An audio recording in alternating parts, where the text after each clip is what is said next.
These thieves are so skilled.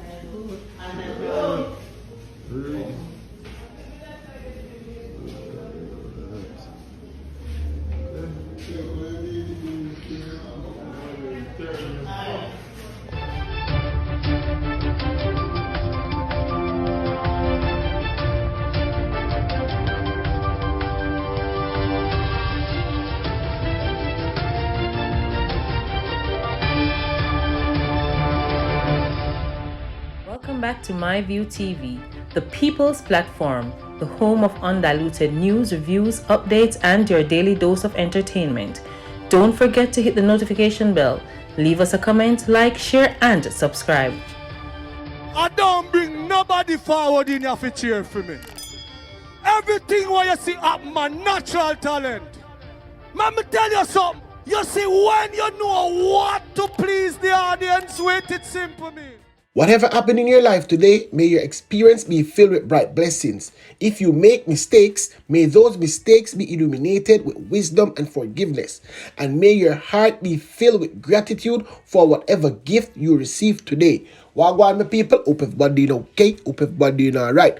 What only things still are going on in the news? So make I just start right away. A Smith arrested a firearm along with 40 rounds of ammo was handed over to the St. James Police last week Friday under the government gun amnesty. Head of operation in charge of St. James Police Division, Aaron Samuel, is appealing to members of the public to take advantage of the amnesty. We continue to encourage members of the public to hand over any illegal weapon that they may come in contact with, whether it is that it was found, whether it is that they had it in their possession. We continue to be able to allow for persons to come and hand over their weapons. We support this, we support the amnesty, and we continue to try our best to make St. James Parish to live and raise families and do business. Police have them one by one, but hold on there. A citizen brought 25 shotgun rounds and 38 3.8 rounds along with a telescope to the corporate communication unit on Friday. A whole heap of things are going, people. Whole heap of things are going, so once in here what go on, me are going to make you know exactly what go on. And speaking of that, MP for them at Manchester style don't know who me attack. Peter Phillips saw himself. Michael Phillips is warning against an increase in money laundering involving used car dealership within his division. We are not going down there from the other day, no people. Listen what I have to say now. We are seeing an 80% increase in murders in the parish. We are seeing a large increase in shop break-ins and house break-ins. I may pay the price for this, but I see many persons who are not from Manchester coming to set up shop, putting 2-3 cars on it. It must be some laundering that is taking place. It cannot be that the authorities, we see them putting it in some places that normal businesses, Manchesterians can't even set up businesses. So there must be some corruption taking place somewhere. There must be a blind eye being turned at them. The taxman is going after the legitimate businessman. What happened to those who are not legitimate? There is a lack of motor vehicles. There's a lack of personnel.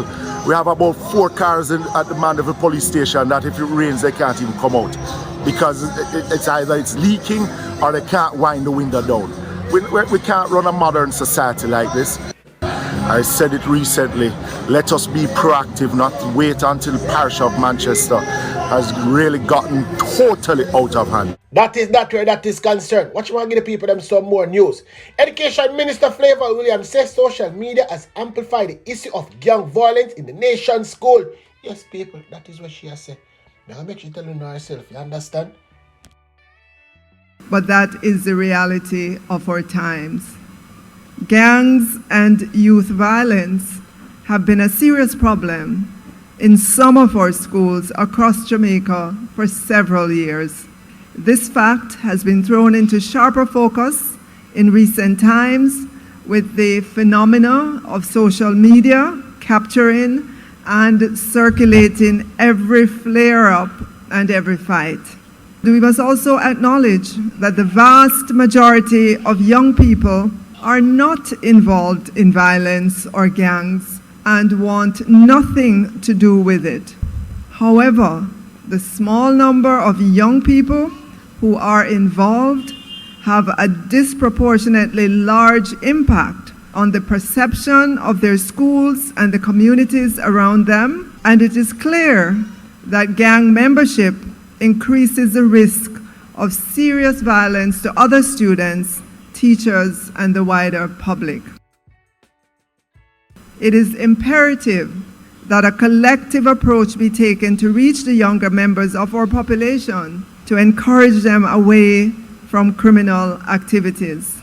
Fortunately, Jamaica has not seen many incidents of firearms being brought into the school campuses, but we also know that the threats posed by the use and presence of small arms in school is real, and we must work collectively to minimize this developing into tragic action. Anyways, watch me I move on with the news. Mr. People, the crime they everywhere. It not might reach your doorstep yet, but if you look over your neighbor yard, a matter of fact, if you peep over there, you dey on your neighbor step and try get in. So here you need for do, or up and lock for your door, buy grill, and put on so you can't come in. Can look pan this pan wagwan now.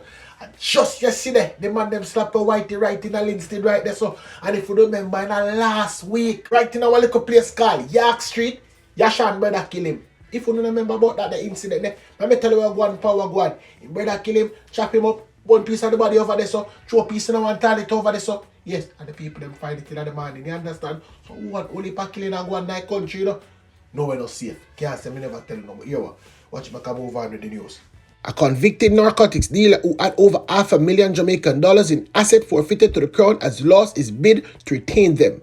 The Court of Appeal ruled against Andrew Hamilton in his application for leave of appeal and stay of execution. Hamilton was convicted on narcotics charges in the United States in 2014. He handed down the judgment. The court refused the application and also ruled that the cost of respondent should be agreed upon. I can tell you something. FID man them come out and say anyone there and anyone have anything, they might get it. You understand?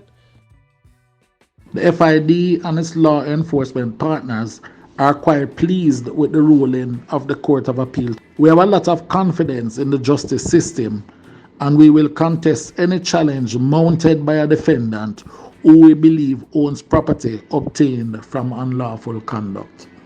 That is where that is concerned. Watch me give the people them a piece of update to me never get forgive them. The fishermen who had been detained in Colombia on allegation of illegal fishing arrived in Jamaica. The 33 Jamaican and 4 Dominican were picked up by the Jamaica Defense Force Coast Guard from Colombia Coast Guard during a sea transfer.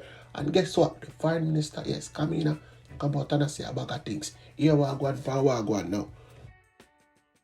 We are so happy to report that all 33 Jamaican fishermen are now on the island, although regrettably, as previously advised, the captain has been detained in Colombia to face charges. I extend heartfelt appreciation to the Ministry of Agriculture and Fisheries for securing the necessary funding for the Jamaican leg of the repatriation, as well as to the JDF for coordinating the logistics with their Colombian counterparts and for receiving the fishermen at the arranged meeting point where they were transported to Jamaica. I really have to also acknowledge PICA's critical role in the verification process related to the crew members. As always, I commend my hardworking consular team at the Foreign Ministry for always exercising due care for our citizens as they perform the often challenging and detailed process of providing assistance to our nationals overseas.